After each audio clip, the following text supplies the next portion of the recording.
for moments like this, right? Like you guys have been doing this a while. You've built a following and a community. You're expressing your art. And for me, it was the frustration of why doesn't our community support creative output? So when I see it, and I see it being done methodically and being done thoughtfully and being executed with skill, there's a lot of folks that are doing or attempting to do things for the wrong reasons, right? Like they're doing it for clout. They're doing it for hype, for follows, to put an exotic rental in their music video. Cause what? Cause we think that you own that whip that you rented for this video. Like, what do you know what I mean? Like, but y'all make fun of that. And that's fun, right? Yeah. And so I want to see people that are creative and have something to say have the opportunity to say it. Even if you don't have a hand in it. Yeah.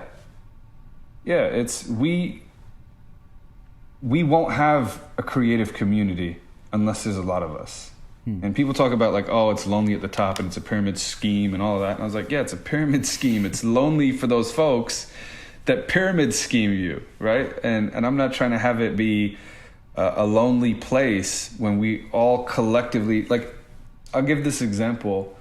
You hear about these people that have been really successful in a particular industry, whether it's music or fashion or whatever, or acting.